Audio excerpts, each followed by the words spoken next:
Hello, I'm Dory Finnenbach, President of the Board of Trustees of the El Paso Independent School District. Welcome to EPISD Live. This is Internal Audit Awareness Month, and joining me is Vice President Al Velarde, who is also our Chair of our Audit Committee, and Myra Martinez, our Chief Internal Auditor. We would like to talk to you about the functions of our audit department, because often we hear about the issues that are happening internally with operations and staff, and frankly we have 9,000 employees, so things are going to go wrong.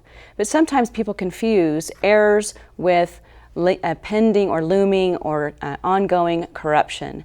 And we wanted to share with you some of the things that we are doing internally that catch errors as they occur, and the processes that we have in place to correct those and help improve our processes and procedures so that we don't continue to have those kinds of errors going forward.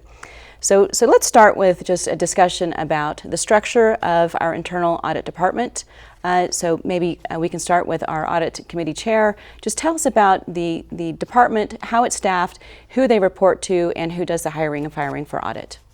Well, absolutely. And I guess first what I do want to say is I'm really honored and proud to be the chair of this committee. From the very get-go, when you and I were running for this office, one of the issues that I know I came across many times was just the fact of the transparency of what we are doing with the district, our operations, our management of funds, so forth and so on.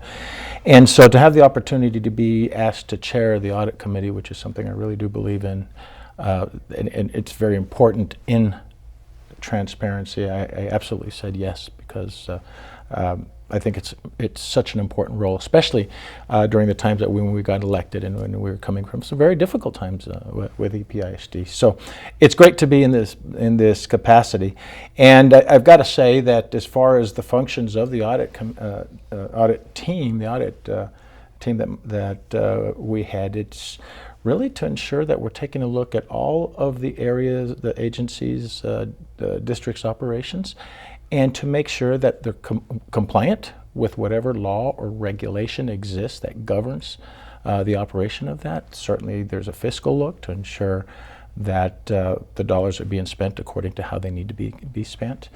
And then in the end, when the audit team, and after Myra looks at all of these issues, she will develop a report that comes to us on the board that's going to tell us where there are deficiencies and develop that the cap, the allocation, or the help me out. Corrective action. Corrective action plan. Yeah, Yes. Sometimes these things happen in old age, right?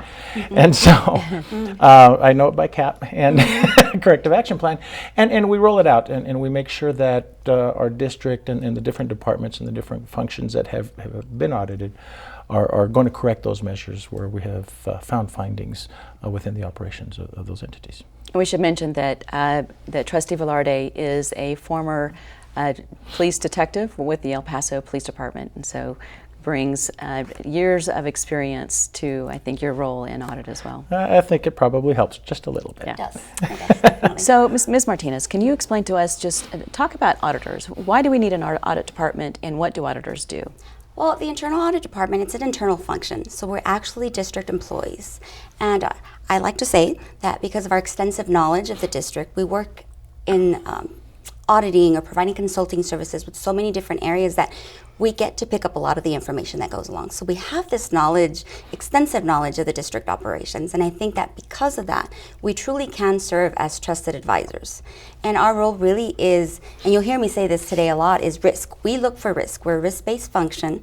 So in a nutshell, we look to see where the risks are in the district, the risks that may keep the district from achieving its goals and objectives. We make sure that district leaders from the board, superintendent, and management are aware of these risks. And then we have to proactively make recommendations to make improvements so we can reduce those risks. I think that's kind of, to put it in a simple terms, that's what we do.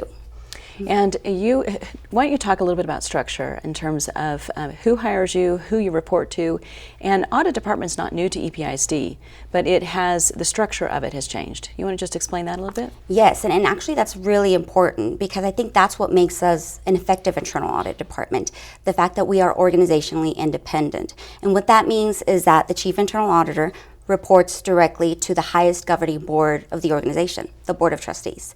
And because of that reporting structure, we're able to perform our work without any interference, truly independence, and able to be objective without the people that we're auditing getting in the way or trying to prevent us from looking where they don't want us to look, so we can provide truly unbiased reports of the use of public funds. And I think that really lends to the credibility of the internal audit department to be able to provide this transparency, as Mr. Velarde said, and these reports to the public on how EPISD is using its not just its resources, but if we're complying with the laws, if we're meeting the requirements from the state, whether that be financial, academic, or special programs. So, Chair Velarde, what do you do? How do you ensure that the audit department stays organizationally independent? Well, there's obviously several different ways of operating that we need to ensure that it does. And number one, the audit department through Myra, they report directly to us on the board. There is no influence whatsoever from the superintendent or any staff members, and it includes everything from the administrative functions and authorizing time off if she needs time off. I, as the chair of the committee, have become the person who will authorize those administrative functions that we need to address to help provide guidance when it comes to developing the budget. And the budget, what we're talking about, is not the financial budget, but the budget for allocating staff towards different audits for the next year. The committee will get involved with that and help the audit team develop that so that it can then go before the board for final approval. But the communication and the primary communication goes between us. But certain things that don't happen, which I think are very important to note, is, for example, when an audit is completed and the cap is approved, it is approved by the board in total. And so what we have in place here is it does not go before the committee first. It does not go before me first. It goes straight to the entire board, and the entire board then will review the findings of the audit that is presented to us, and it then becomes a board decision as to how we want to move forward with the cap. And so, but as you can tell by what I've just discussed, the only thing I mentioned about staff and superintendent is that they're not involved with this process. And that's what makes this a very important function, because it is independent. It operates independently of the leadership of the EPISD, with the exception of the reporting processes that come directly to the board. And that was a change that was made by the Board of Managers, that the audit department used to report to the superintendent, who could filter the information that ended up coming to the board. And I think we believe that did occur. Right, and that happened in the past and led to some problems. And to add to Mr. Velarde's comments, the other responsibilities of the board as it relates to internal audit, it is only the board that can assign or remove the chief internal auditor. They also approve our annual audit plan, as you mentioned. So as far as what we're looking at in the district, management or leadership or the superintendent can't tell us not to do this audit. The board approves our audit plan, approves our budget. That way also, if they feel that maybe they don't want us to do so many audits, they could always try to cut our staff. But because the board has the approval on that, then it's up to the board to decide how much work they want us to do. Or if you're shining a light on in an area that makes people uncomfortable, there's no one internally on staff that oversees you or affects your employment. That's an exclusive right and purview of the board. Correct. Great. You want to talk a little bit about, so you have a program and a calendar that you submit to the board every year, that the areas and the resources that you want to focus on, kind of your calendar, but things will come up and then we'll adjust that throughout the year. That's independent of the calls for the fraud, waste, and abuse hotline. You want to talk about that a little bit and what that means for just the external community, if they feel like there's something that needs to be reported directly to the board, how that works. Right, so we have an annual audit plan, as you mentioned, and part of that plan always includes allocating hours for following up on hotline reports. The district does have a hotline that's available to employees, to the public, and it's on our website. They can either call in or they can make a report online, and those reports go directly to a third party. There's a company we hire to do that, and it's available 24/7.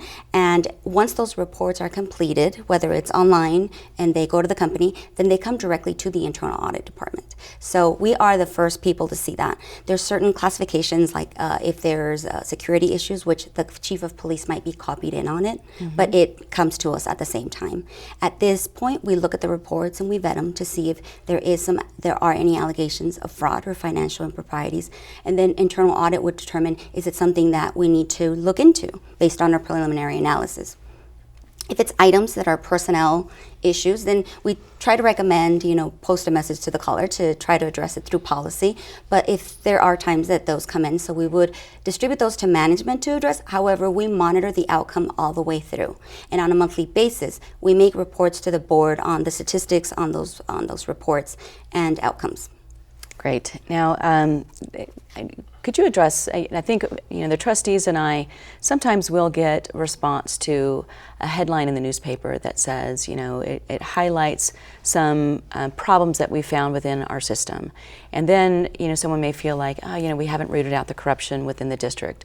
What does it mean to you when you find problems, whether they're systematic or personnel or other issues? What does it mean to you, and does it raise a red flag that there's corruption as opposed to just bad practices? I think there's a huge difference between corruption and errors, or maybe the process isn't working as well as it should work. So I think when we go in we do a risk assessment and determine those areas where there's the highest risk. You mentioned we have 9,000 employees, we have almost 60,000 kids, so things will go wrong, things could happen. I think my concern would be more if everything's perfect. I think to me that would be a huge red flag. Nothing's ever perfect. There's always room for improvement. So I think when we go in, we're finding things internally. We are part of the district, so we're identifying those issues. I think the fact that management is willing to cooperate and to, in some cases we find out because they tell us, because they're willing to work with us through the audit to find those holes or gaps, and they're willing to implement a corrective action plan says a lot. I think they understand that there's always room for improvement. So, Chair Velarde, what background or skills? The committee does the hiring, not just of the chief internal auditor, but then I guess it works with her or him in terms of staffing. What do you look for in terms of background or skills, and how do you look at the size of the staff that's appropriate for a district of our size? Okay. Well, the size of staff, I think we make that determination internally. We can look at other districts. We can look at other entities to take a look at how they allocate their staff and the size of staff to this function. And certainly I think that's something that we need to maintain and ensure that we have adequate coverage. I'd rather have more than less in this area because the transparency piece I think is very important.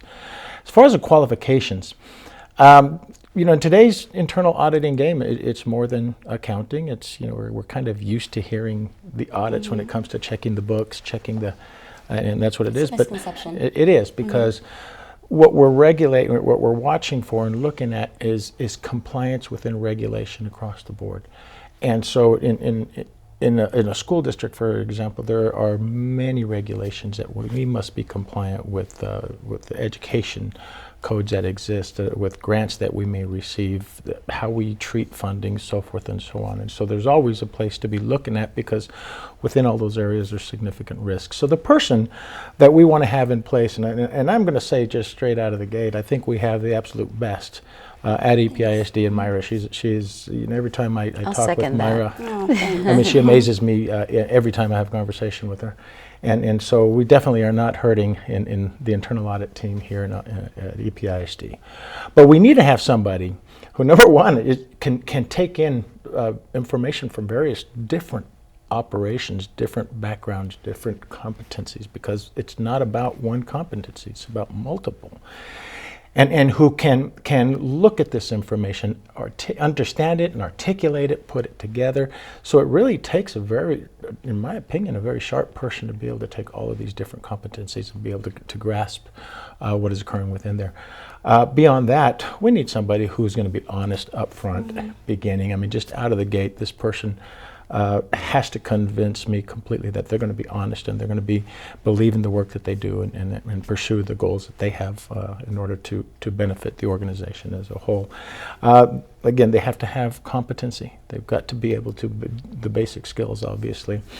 They got to have good common sense. this is definitely a common sense position where you've got to take all this information that's coming in, you've got to, with different opinions behind that information, different ways of doing things, and being able to just absorb it and say, okay, understand, but we've got this background that says it's got to operate this way. And identify then as they move forward with their audits, correct actions for the department to take. So it's a large position. I'm glad we're not in a position of having to seek out the new one, because it is our responsibility to find the next auditor. And in truth be said, the Board of Trustees only has 2 people that we're really responsible for, and that is the superintendent and the internal auditor. And I'll let Myra talk a little bit more about what she thinks is involved with her staff. Certainly someone with some backbone, because this is not the most popular position at EPISD. Well, I like to say ethical resilience, because you are going to be questioned, and you work for this organization too. So sometimes it's tough. It's tough knowing that you're going to have to report these findings that sometimes, like you said, the public may have this misconception that, oh, they're still not fixing things and it's not going to look good. But you have to think the end. The end is to try to make improvements and to reduce the risk. So it is our responsibility to report those. We have to have that ethical resilience and be able to bounce back and move on to the next project and do a good job again.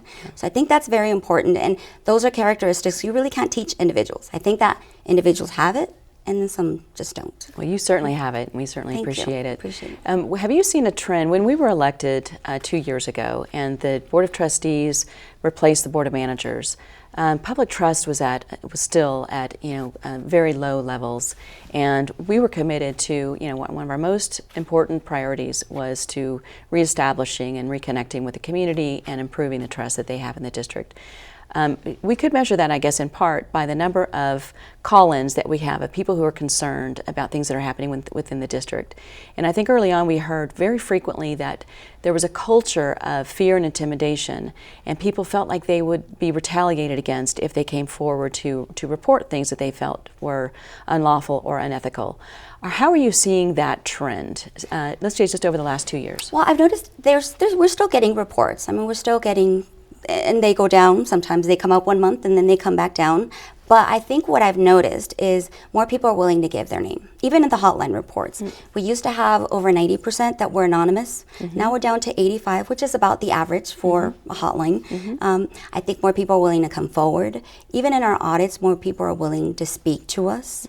And in a lot of those instances, the reports that we do get, sometimes they're management issues, and in the hotline report itself, they're able to tell us if they've already reported in the past to management, and many times they already have. So I think it's more of they just want to make sure they tell somebody else possibly. But I think I do see that the fact that they're not all wanting to remain anonymous tells us something. That's great to hear. All right. Well, I think that wraps up our program, and so thank you very much for all you do, for having that backbone. Thank you for your support. Ethical integrity. And Chair Velarde, thank you so much for taking on this task. You've done an exceptional job, and maybe we could post the number for the hotline and just remind everybody that it exists, Fraud, Waste, and Abuse Hotline. And we'll see you next time on EPISD Live.